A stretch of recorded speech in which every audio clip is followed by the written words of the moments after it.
last time you did talk about your career journey and the different places you've worked, but what was the worst? You don't have to name company names. But what kind of environment was like the worst when it came to relationship with manager versus best? Can you name that? Is it? I can name those. I mean, they're very clear to me, which is also funny because I grew up in the people and HR function where that's supposed to be top of mind as you doing that relationship well. For me, it was very much tied to the person and them being incredibly authentic. Yeah. So it wasn't so much about like, they could say hard things to me, but I felt like you weren't comfortable in your own skin, then how was I going to connect with you? That's a big like boulder for me, I guess. So my best manager was probably the one that wasn't thinking every day on how to manage me well, but focused on my growth. And I felt like actually cared about my success. That's interesting because I was just meeting with someone from Great Places to Work, and we were talking about this topic a bit, and he said, all the CEOs, CHROs right now are asking about, of course, hybrid work and all the big, the future of leadership, but also the safety and trust thing. Huge. And we kind of joked for a bit about how there's so many heady like frameworks and thoughts around it, when really, if you just have a conversation with people you work with, like you would a friend at the bar, like that's what builds most of the safety and trust. Just having normal conversations where you're being yourself. 100%. And to your point, I felt like I didn't have a name for that in my 20s. And it was just sort of like, and now I'm going to build safety and trust. Yeah. And I didn't know what was missing, and you default to thinking it's you. But just sort of, if I were to piece out the elements, because people would be like, oh, do you have a micromanager or a non-micromanager?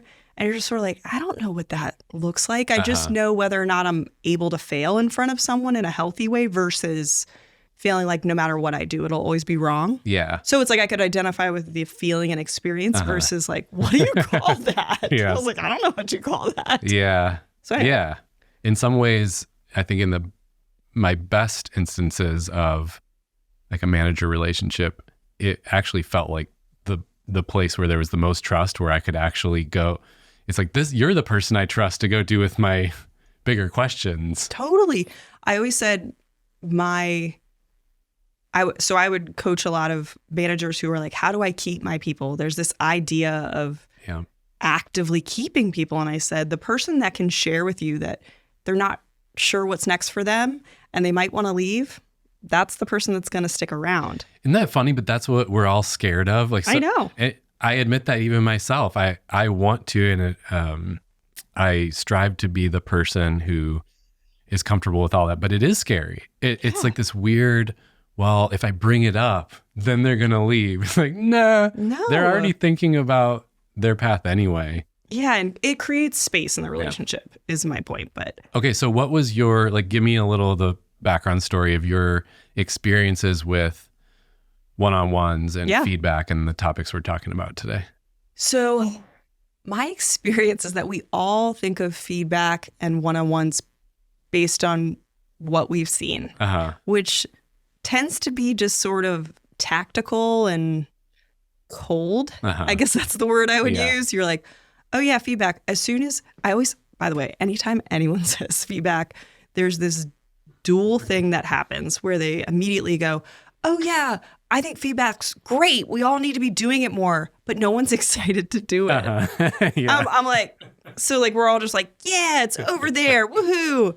It's like the exercise conversation. Yeah. Like, I know this thing is good for me, so I hope someone else does it. Yeah. My current favorite comedian online, he had a clip yesterday where he was like doing the eulogy at a friend's funeral. Yeah. And he goes, and it was the persona was like way too corporate guy doing the eulogy. And so he starts it off by going, and I remember in our last one-on-one, when we were sharing some feedback with each other, it was just like so cringeworthy. Yes. Because no one wants to feel like you're doing that. It shouldn't feel like, if it feels like actual feedback, then it's probably a little too loaded and awkward and clunky. Yeah. So I think my big thing is taking a concept and how is it that you just bring it down to the daily things that you are doing and just just work it in. Yeah. But it's so funny how that it ends up being like, well, I'll get to feedback when I have all this time to plan it out. Yeah. And I'm like, that's not going to happen. That's cute. Yeah. And even if you do it, like when I do approach it that way, it becomes too big and loaded. Well, or you run into a question and so you let the whole thing fall apart. Yeah. When I'm like, a lot of it is just about action. So feedback and one-on-ones are two ways to just keep conversations going. Yeah. It's exactly what it is. So maybe we should just like dive into some of the practical part, because I'm curious your thoughts on like when you're coaching or consulting, what do you recommend people do with these things? Because I know there's a lot of different approaches. Yeah. We kind of have a typical way that we talk about it. I want you to be the mouthpiece for how I want to talk about it. Yeah. At least you're being honest about it. But Seems like, could you talk about the things that I think are great and what people should do? Yeah, exactly. I hope so. But so. yeah, well, I mean, if you're just coaching or consulting and the leader's like, all right, what do we do? What do you recommend with this stuff? Where do you start? Yeah. So I would say there's a little bit of teaching people how to normalize and take feedback and like, whatever the phrase is for decapitalize, like just make it a smaller word. Mm-hmm. Just calm down with your mindset that you have about it. And I'd probably talk about one-on-ones first, because it's likely that they're happening. Just you might not have thought intentionally about how they're happening and what their value is. My biggest thing is it has to have value. And if your default is, a one-on-one or a status update, it's not valuable. I'm like, because that shouldn't be your one-on-one. Yeah, yeah. That's when they get skipped or and you devalued. One-on-ones have to be this like absolute like hard lines around keeping those for the manager and employee to think of that as really valuable time to talk about. I always think about like when people say, well, we shouldn't be doing status updates and talk about the work. Like, but you should be talking about how things are going. Yeah. It's the place we all are very comfortable talking about goals. Like, what should we do? What happens next? But do we ever talk about then what happened? Yeah. So that's what a one-on-one should be. So what's working? Mm-hmm. What's not? I mean, you and I talk about this, about those two questions. Yeah. You feel like you're on repeat bringing them up, but asking them is just... But it always matters. It's always relevant. And it's always the stuff that builds up if you don't talk about it. If those were the only two questions that both people, by the way, in a one-on-one, it has to be that both people are committed. It can't be a one-way conversation. That's the other thing that I see when I'm talking to people is like, in my one-on-ones with my employees, they need to set the agenda. And I'm like, well, I get that thinking of you think you're creating ownership, but everyone should come into that meeting knowing what the point of it is. Okay, that part is interesting to me because in my experience, a lot of jobs where one-on-ones were not a thing at all. Oh, fair. A lot of places don't even do it or know about it. But when I had them, it seemed to be one of those two extremes. Either it was like the boss coming in, I'm going to blab at you and tell you stuff or just give you feedback. Or the other way, and this one actually bugged me more, at least if the boss was blabbing at me, I knew what they were thinking. Yeah. But when it was the other way, and they would usually, we see this a lot in coaching, people are like, so, how you doing? Like, what do you need from me? No. And it's with good intentions. Those questions have the best intentions, but they create this super awkward, like, I don't know how to answer that. And now it's all one way, me to you. And, and I've only ever experienced, with people who managed me, those two extremes. And I think I've had managers that said, hey, I want our one-on-ones to be focused on where you're getting stuck. And maybe we used it as a triaging place. So that to me at the time was helpful because I knew what was expected of me coming in. But it wasn't focused on me holistically or the work holistically. Yeah. So in a lot of ways, not to make it about two meetings, I think there are two different meetings. Okay. You can, like, people would be like, check-ins are literally like triaging. You could call them stand-ups, call them whatever you want. Triage away. That's the status update. Yes. Like I'm talking about the work stuff. A one-on-one needs to be more reflective, more thoughtful. Yeah. And those two questions, if those are the only two questions you walk in with, create for a valuable reflection and discussion moment. Yeah. And that could be every other week. What do you think the right balance? I truly struggle with this sometimes when it's... I'm sure you do, Steve. That's why I'm here to help. That's pretty much all the things. The balance of some of that feedback and reacting to what's been happening versus more developmental, like, where do you want to go, developing you in your career types of conversations. Kind of the backwards versus the forward. Yeah. What's the part you struggle with is going to be the my right natural balance. Like how, yeah. Maybe it's a frequency thing, like how much of one to do versus the other. Yeah. I have an absolute opinion. Okay. I would say feedback should be happening a lot more. And then the development conversation actually needs to be intentionally given some breathing room and some space for things to marinate, grow, develop, shift. Yeah. I think that's where... Every week. Yeah. So what are you thinking now? Exactly. So it's a little bit like, because then it prompts the more imposter syndrome thinking of, should I have thought of something else? Is this an okay career path? Makes people question maybe what they've already shared with you. So it's important to open up the conversation about people's development and where they're finding energy and where they're finding excitement in their work, which, by the way, helps them figure out what they might want to do. Not everyone can answer that question. Yeah. That to me is an awesome conversation, but it's not one that you can keep tapping people constantly on. Because it should be a little bit more absolute. Yeah. Whereas feedback is, it's to me like the tweaking of okay, we had a goal. And feedback is, well, did the thing happen that we meant to happen? Are we working together as well as we thought we would? Yeah. So you're really just checking the reality against what you had hoped. Yeah. That's how I think of feedback is when people are like, you have to give a person feedback. I'm like, how about I say the thing that is happening? And I just do that rather than focusing on it being like, you're good or bad. Oh, sorry, this is a podcast. I did thumbs up or thumbs down. It's a video cast as well. I like that because there's so much that when we're spending so much time working with other people, of course, there's lots of things that go well or don't go well. For sure. And there's annoyances. I always think about the annoyances too. Like, I'm going to annoy you, you're going to annoy me. And if it all just builds and we can never actually like get any of it on the table, that's what causes so many big problems that never needed to be big problems.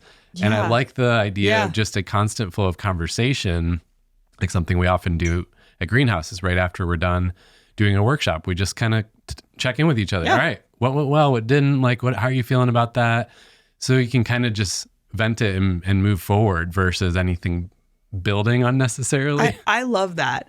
I will say, when I joined Greenhouse 2, that was one of the early things that I saw that a lot of times it's like, we espouse these things, but it was very much ingrained to the culture of, if I'm meeting with you and we're sitting down, you're going to say, hey, can I give you some thoughts and feedback? And I love that I came to expect that. And you're going to ask the same of me, that it became an absolute norm for how we sit down together. And it makes it easier. It's not so scary and weird. It's just like, that's how we. And it literally only takes like two or three times that you get like, oh yeah, here's what I was thinking. I don't even have to be prepared. Yeah. It just becomes more of a natural way of working. Yeah. So it is that slight. The first time someone has to articulate it, probably the manager, to say, hey, in our one-on-ones, I want you to come with what you're seeing that's working, what you see that's not. I'm going to do the same. Yeah. And then let's talk about it. Yeah.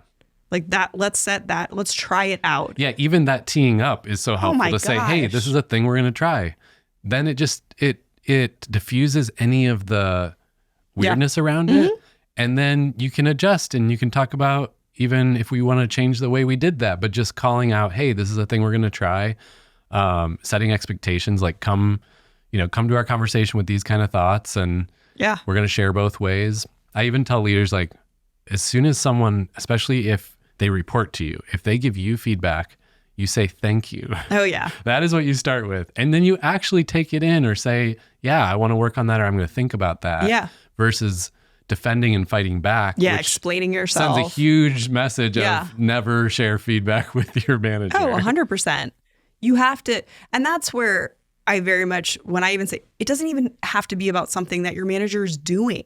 It's a reflection exercise. Yeah. So it can be, well, when you did this, I felt X, so I wanted to talk about that. Yeah. You don't have to have the solution either. I think that's the other pressure is like, I'm going to share this feedback and I don't know what I want. Well, just share the experience, and that's input and data for that person to have. Yeah. It's like the biggest mistake is getting too busy to have these conversations. Yeah.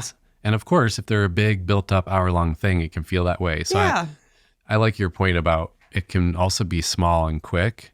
Yeah. But I've dealt with that so much too, where it feels like, it's too busy. There's too much going on to have that conversation. And I find when I'm working with people managers specifically, and they're struggling with like when they're going to kick off this new practice, let's say, of, okay, I'm going to be better, whenever.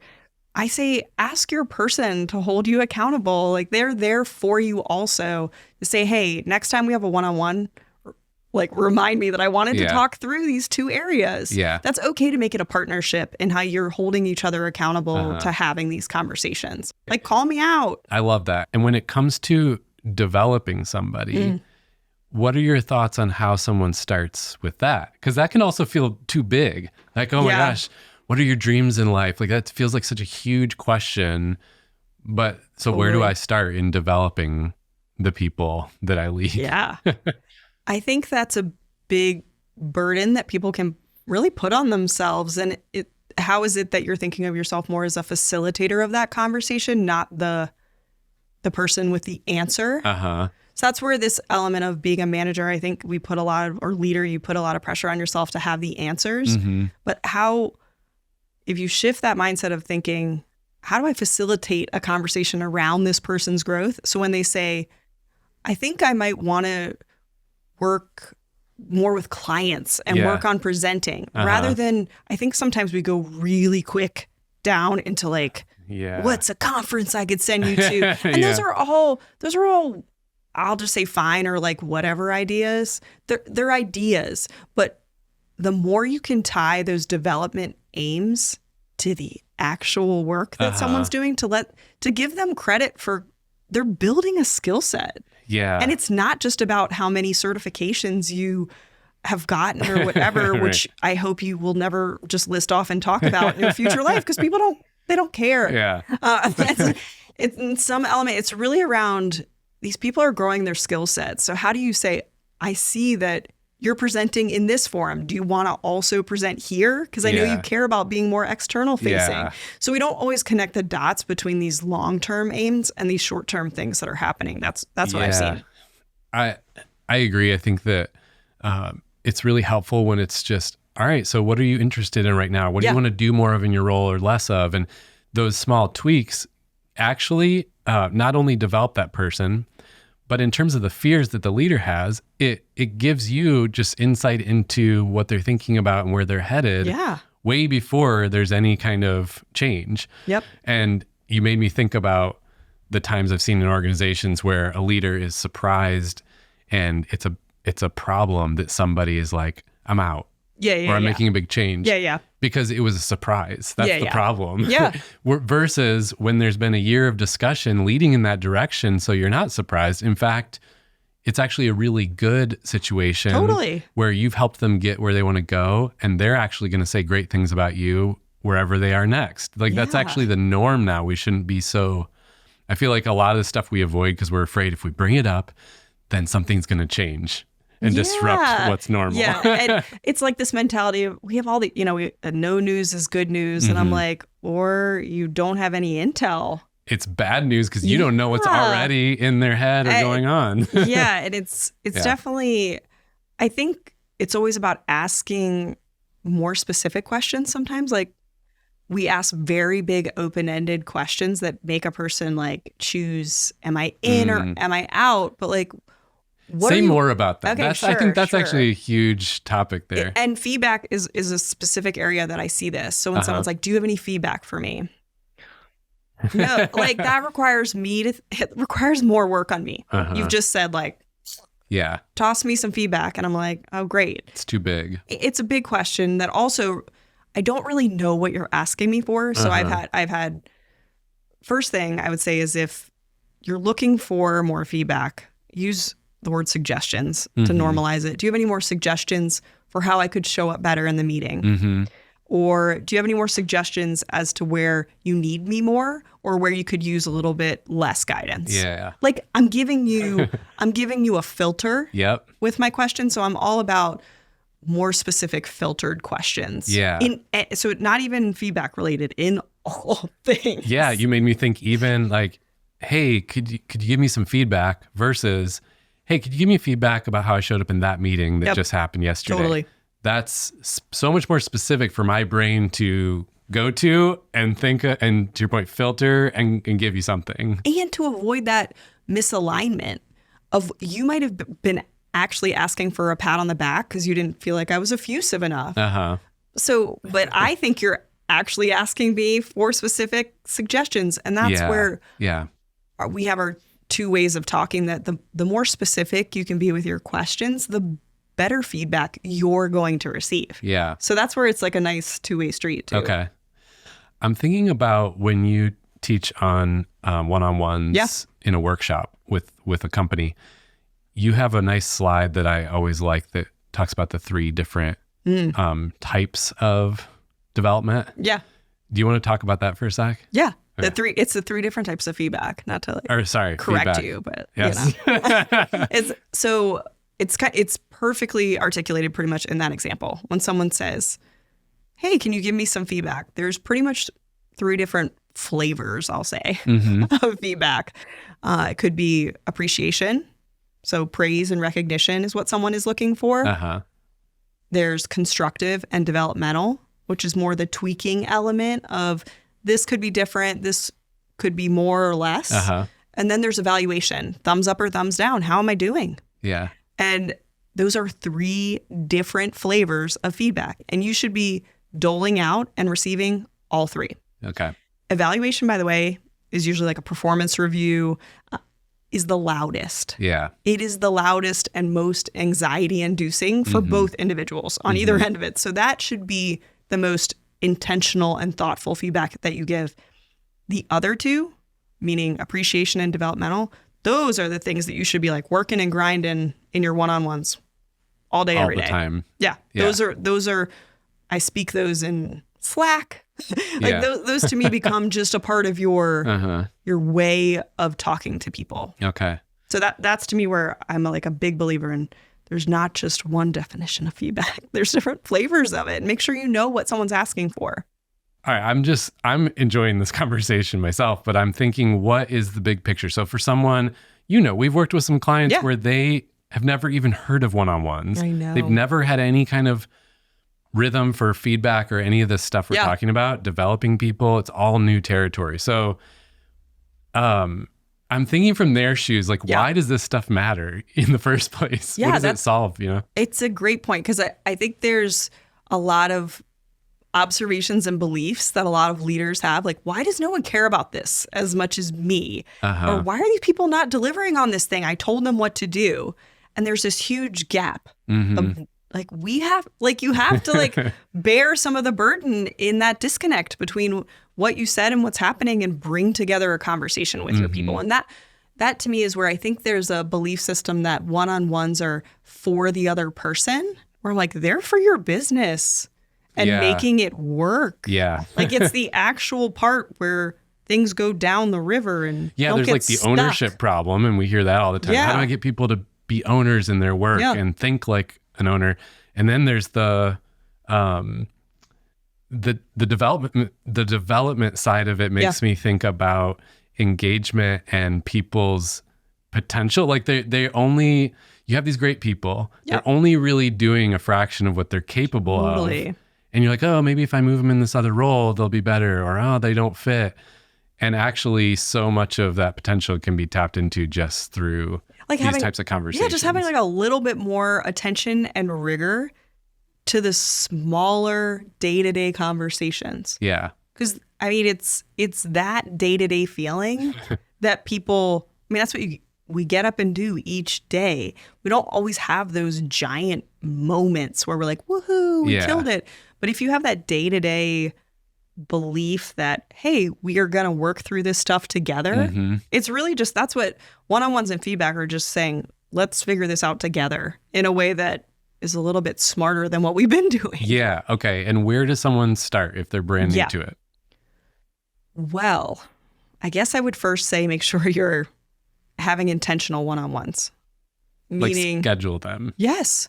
Put them on the calendar. Talk to your person about what your hopes are for that conversation, what their hopes are. Have a moment where you don't pretend you know every single answer and that you're trying something out. Yeah. So it really is all about doing it and giving yourself the space to say, and in 3 months, let's check in and see if this is still, working, or if there's a better way of doing it. It could be the frequency could be looked at. You could look at maybe just let's start with every other week for 30 minutes, but let's not cancel it. Yeah.